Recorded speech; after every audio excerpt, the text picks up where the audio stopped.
Bismillahirrahmanirrahim. Assalamualaikum warahmatullahi wabarakatuh.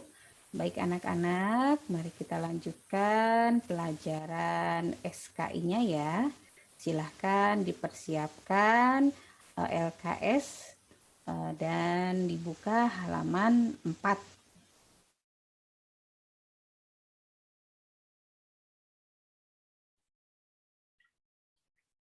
Nah, yang akan kita bahas hari ini ya masih di bab 1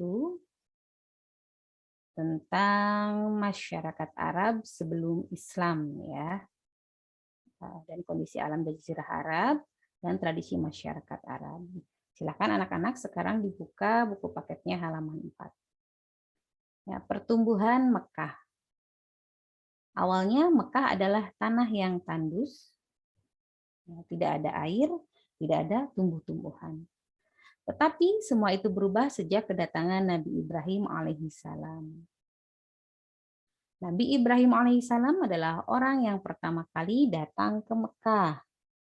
Nah, Nabi Ibrahim alaihissalam pergi ke Mekah bersama istrinya yaitu Siti Hajar dan putranya yaitu Nabi Ismail alaihissalam.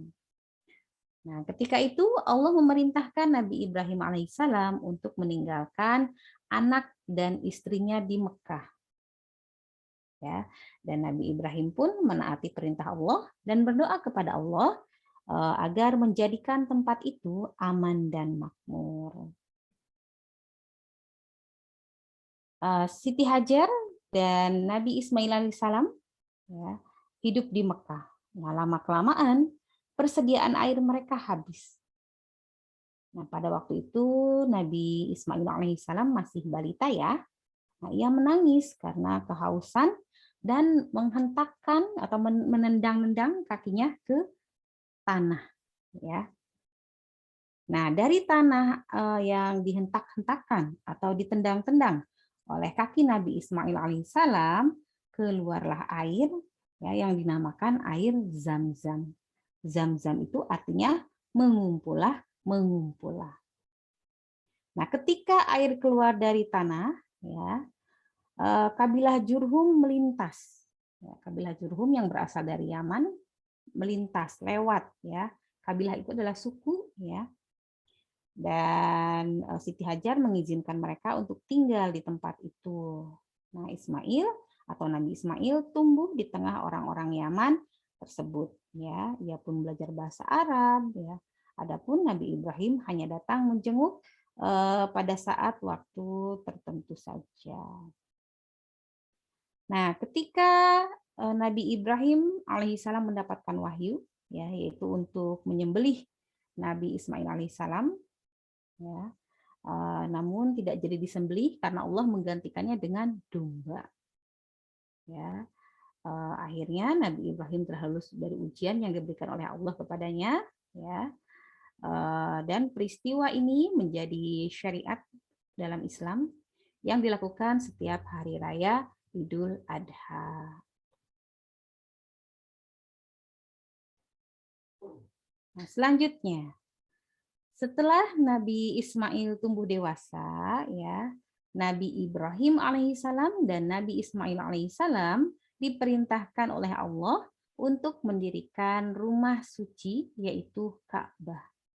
Tahu ya Ka'bah? Nah, bentuknya seperti ini. Nah, Nabi Ismail kemudian ya diutus sebagai rasul untuk kabilah Jurhum, ya, kabilah yang melintas pada saat air Zam-Zam keluar dari tanah.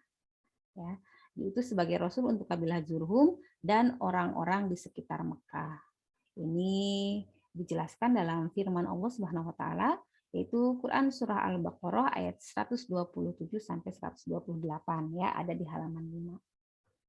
Nah, sepeninggalnya Nabi Ismail alaihissalam, orang-orang Jurhum menguasai Mekah. Ya, akan tetapi mereka membuat kerusakan. Ya. Nah, adapun keturunan Nabi Ismail tidak bisa berbuat apa-apa. Ya, kemudian Mekah ditaklukkan oleh Bani Khuza'ah. Ya. Nah, Bani Khuza'ah ini adalah kabilah Arab besar ya, dan ternama pada masa sebelum Islam yang bertempat tinggal tidak jauh dari kota Mekah.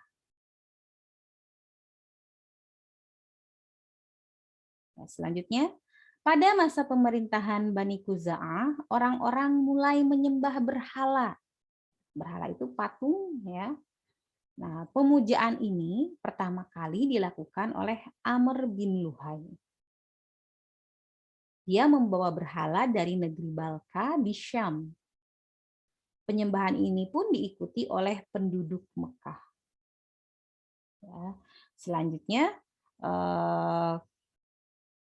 keturunan Nabi Ismail pun semakin banyak ya dan berkembang. Di antaranya ialah Kinanah yang memiliki keturunan Kushoy bin Kilab yang berhasil mengusir Bani Khuza'ah dari Mekah.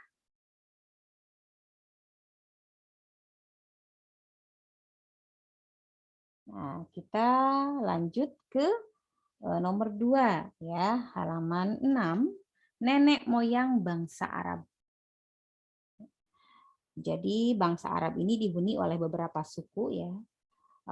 Mereka membentuk kelompok masing-masing dan memiliki kesetiaan terhadap golongan atau kelompoknya masing-masing. Ya, namun pada dasarnya penduduk Arab terdiri atas 3 bangsa. Ya, nah ini kita akan bahas satu persatu. Ya, nenek moyang. Apa sih nenek moyang itu? Nenek moyang itu adalah leluhur. Ya, nenek moyang itu leluhur. Nah, yang pertama, bangsa yang pertama yang akan kita bahas, yang A adalah Arab Al-Ba'idah. Bangsa Arab Al-Ba'idah dikenal dengan sebutan bangsa Al-Araba. Dan bangsa Arab Al-Ba'idah merupakan bangsa Arab yang paling tua. Mereka adalah keturunan Syam, ya, putra Nabi Nuh alaihissalam. Dan bangsa Arab Al-Ba'idah terdiri atas 9 bangsa, yaitu Ad, Samud, Amin, Amil, Kasam, Jadis, Imlik, Jurhum Ula, dan Wabara. Nah, sekarang bangsa ini telah punah ya, sudah tidak ada dan tidak diketahui jejaknya lagi. Nah, mereka tinggal di wilayah Babylon. Bangsa Arab yang kedua yaitu Arab Al-Baqiyah, dikenal dengan sebutan bangsa Al-Aribah, ya, atau ada yang menyebut juga dengan Al-Muta'aribah. Mereka adalah bangsa dari keturunan Jurhum bin Qahtan. Jurhum adalah putra Nabi Hud alaihissalam. Ya, mereka tinggal di daerah Hijaz dan terkenal dengan sebutan Al-Yamaniyah. Dan Bani Qahtan itu sendiri tinggal di selatan Jazirah Arab. Ya.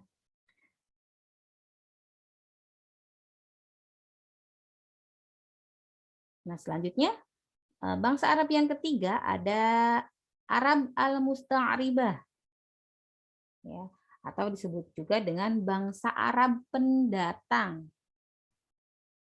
Nenek moyangnya atau keturunannya itu keturunan Nabi Ismail alaihissalam. Ya, mohon maaf ini Ibu salah nulis ya. Maksudnya Nabi Ismail alaihissalam. Mereka dikenal dengan sebutan Arab Ismailiyah. Ya, jadi nenek moyang bangsa Arab Al-Musta'ribah adalah Nabi Ismail alaihissalam dan dikenal dengan sebutan Arab Ismailiyah. Awalnya Nabi Ismail menetap di Mekah, ya. Lalu beliau menikahi wanita keturunan Bani Qahtan. Nah, dari mereka lahir keturunan yang banyak, ya. Dengan demikian mereka adalah keturunan Nabi Ismail. Nah, keturunan mereka dinamakan Arab Al-Musta'ribah. Nah, bangsa Arab Al-Musta'ribah ya, menurunkan seseorang yang bernama Adnan. Nah, dari Adnan lahirlah suku Quraisy yang melahirkan Nabi Muhammad Shallallahu Alaihi Wasallam. Jadi Nabi Muhammad Shallallahu Alaihi Wasallam itu dilahirkan dari suku Quraisy. Nah, sekarang kita ke halaman 7, ya, bagian yang B, tradisi masyarakat Arab. Tradisi itu adalah adat istiadat. Adat istiadat adalah kebiasaan, ya. Nah, apa saja kebiasaan masyarakat Arab sebelum adanya Islam? Nah, yang pertama, suka berkelana, ya, dan berniaga. Berkelana itu bepergian, ya, dan berniaga itu berdagang. Nah, dalam berkelana mereka sangat bergantung kepada alam dan binatang peliharaan yang mereka miliki, ya. Nah, biasanya sebelum melakukan perjalanan mereka membawa perbekalan yang banyak untuk mencukupi kebutuhannya selama perjalanan. Nah, ketika perbekalan habis, mereka akan berburu binatang lain yang ditemukan di perjalanannya. Nah, kebiasaan lainnya yaitu tadi sering berniaga, ya, atau berdagang. Nah, kebiasaan ini berlangsung secara turun-temurun. Ya, mereka berdagang 2 kali dalam setahun, yaitu pada musim panas dan musim dingin. Ini juga digambarkan oleh Allah Subhanahu wa taala pada Al-Qur'an surah Quraisy, ya, ayat 1 dan 2. Dan Nabi Muhammad SAW juga pernah menjadi pedagang, ya, sebelum beliau menikah dengan Siti Khadijah. Nah, pada saat itu Nabi Muhammad SAW berdagang ke negeri Syam. Kebiasaan masyarakat Arab yang kedua adalah selalu tukar-menukar barang. Nah, kegiatan ini dilakukan untuk mendapatkan barang yang diinginkan dan kemudian menukarnya dengan barang yang dimiliki yang bernilai sama.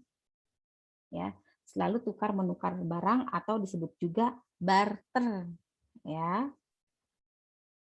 Nah, biasanya kegiatan tukar-menukar barang pada saat itu adalah menukar hewan ternak, ya, hewan ternak suatu kaum atau golongan dengan hasil kebun seperti kurma, anggur, dan hasil panen lainnya. Kebiasaan yang ketiga yaitu mempererat hubungan antar anggota suku. Ya, jadi mereka itu memiliki sifat fanatik, ya, sifat fanatik terhadap golongan masing-masing. Mereka tidak segan untuk menolong dan membantu anggotanya. Lalu tradisi atau adat istiadat yang keempat atau kebiasaan masyarakat Arab yang keempat yaitu selalu merampas hak golongan atau kelompok lain, atau biasa disebut mencuri atau merampok, ya. Nah, kebiasaan ini merupakan hal yang buruk, ya, yang sering berujung peperangan. Nah, ini ada 4 tradisi atau adat istiadat atau kebiasaan masyarakat Arab sebelum adanya Islam. Ya, alhamdulillah untuk materi hari ini selesai. Terima kasih solih dan solihah. Wassalamualaikum warahmatullahi wabarakatuh.